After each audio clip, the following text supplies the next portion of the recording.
Hi അസ്സലാമു അലൈക്കും welcome back. ഇന്നത്തെ റെസിപ്പി കോഴി പൊരിച്ചതിൻ്റെതാട്ടോ. അപ്പം സാധാരണ നമ്മൾ കോഴി പൊരിക്കാറ് എങ്ങനെയാണ്, ഓയിലിൽ ഡീപ് ഫ്രൈ ചെയ്ത് എങ്ങനെയാണ്. അപ്പം ഇന്നിപ്പോൾ ഞാൻ കാണിക്കുന്നത് ഓയിലിൽ പൊരിക്കാണ്ട് നല്ല സോഫ്റ്റ് ആയിട്ട് എങ്ങനെ ഇതിന് പൊരിച്ചെടുക്കാമെന്നാണ്. അപ്പം വീഡിയോയിലോട്ടൊക്കെ എടുക്കുന്നത് മുമ്പ് നിങ്ങൾക്ക് വീഡിയോ ഇഷ്ടമാണെങ്കിൽ ഒന്ന് ലൈക്കൊക്കെ ചെയ്ത് സപ്പോർട്ട് ചെയ്യണേ. അപ്പോൾ ഞാനിതിപ്പോൾ ഇന്ന് കാണിക്കുന്നത് എയർ ഫ്രയറിലാണ് കേട്ടോ. അപ്പോൾ നമുക്ക് ഇത് ഉണ്ടാക്കാനായിട്ട് ആദ്യം തന്നെ ഇതിൻ്റെ മസാല ഉണ്ടാക്കിയെടുക്കും. അപ്പോൾ ഇത് ഉണ്ടാക്കാനായിട്ട് ഞാൻ കാശ്മീരി മുളകാണ് ഇവിടെ എടുത്തിട്ടുള്ളത്. കാശ്മീരി മുളകോ നമ്മുടെ സാധാ മുളക് പൊടി എന്താണെങ്കിലും കുഴപ്പമില്ല. അപ്പോൾ എൻ്റെ കയ്യിൽ കാശ്മീരി മുളക് ഉണ്ടായത് കൊണ്ട് അതങ്ങനെ എടുത്തു. അപ്പോൾ ഞാൻ അതിന്ന് 10 മിനിറ്റ് ചുടുവെള്ളത്തിലൊന്ന് കുതിർത്ത് വെച്ചതിന് ശേഷം കാശ്മീരി മുളക് നമ്മുടെ മിക്സിയുടെ ജാറിലേക്ക് ഇട്ട് കൊടുത്തു. അതിലോട്ട് അല്പം മല്ലിയിലയും അതുപോലെ തന്നെ ഒരു 4 വെളുത്തുള്ളിയും ഒരു ചെറിയ കഷ്ണം ഇഞ്ചിയും ഒക്കെ ചേർത്തിട്ടുണ്ട്. ഇനി അതിലോട്ട് ഒരു 1/2 ടീസ്പൂൺ മഞ്ഞൾപ്പൊടിയും 1/2 ടീസ്പൂൺ ഗരം മസാലയും ആവശ്യത്തിന് ഉപ്പും പിന്നെ തക്കാളിയുടെ ഒരു ചെറിയ തക്കാളിയും പകുതിയും ചേർത്തിട്ടുണ്ട്. ഇതെല്ലാം കൂടെ നന്നായിട്ട് മിക്സിയിൽ ഒന്ന് അടിച്ചെടുത്തിട്ട് നമ്മുടെ ഒരു 3/4 കിലോ ചിക്കനാണ് എടുത്തിട്ടുള്ളത്. അപ്പോൾ അതിലേക്ക് ചേർത്ത് കൊടുക്കുക.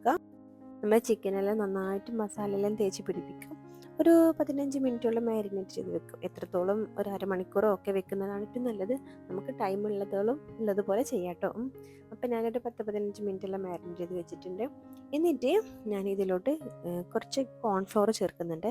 കോൺഫ്ലോർ എപ്പോഴും നമ്മൾ ചേർക്കുന്നത് നമ്മൾ പൊരിക്കാൻ നേരം ചേർക്കുന്നതാണ് ഒന്നുകൂടെ ബെറ്റർ ആകാം. അതേ തേച്ചിക്കുന്നതിനേക്കാളും നല്ലത്. അപ്പോൾ നമുക്ക് സമയമുള്ളതുപോലെ അതൊക്കെ ചെയ്യാം കേട്ടോ. ഈ സമയം നമുക്ക് വേണമെങ്കിൽ കുറച്ച് ഓയിലും കൂടെ ചേർത്ത് നമുക്ക് മസാല തേക്കാം കേട്ടോ. അപ്പോൾ ഞാൻ 2 ടേബിൾ സ്പൂൺ ഓയിലും നമ്മുടെ കോൺഫ്ലോർ എല്ലാം ചേർത്തിട്ട് മസാല എല്ലാം തേച്ച് പിടിപ്പിച്ചതിന് ശേഷം എയർ ഫ്രയറിൽ എടുത്ത് വെച്ച് കൊടുക്കുന്നത്.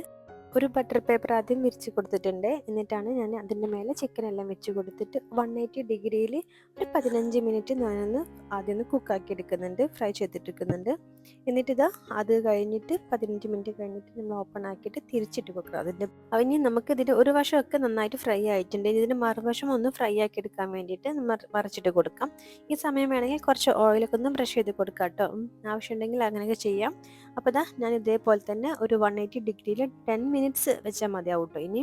അപ്പോൾ 10 മിനിറ്റ്സ് ഞാൻ വെച്ചിട്ടുണ്ട്. ഇനി ഇത് ഓണാക്കി കൊടുത്തിട്ട് അതിനുശേഷം ഞാൻ നോക്കുമ്പോൾ ചിക്കനൊക്കെ നന്നായിട്ട് വെന്ത് വന്നിട്ടുണ്ട്. നല്ല സോഫ്റ്റ് ആയിട്ടുണ്ട് കേട്ടോ. പിന്നെ നമ്മൾ ഒത്തിരി സമയം വെക്കരുത്, അപ്പോൾ ചിക്കൻ ഹാർഡായി പോകും.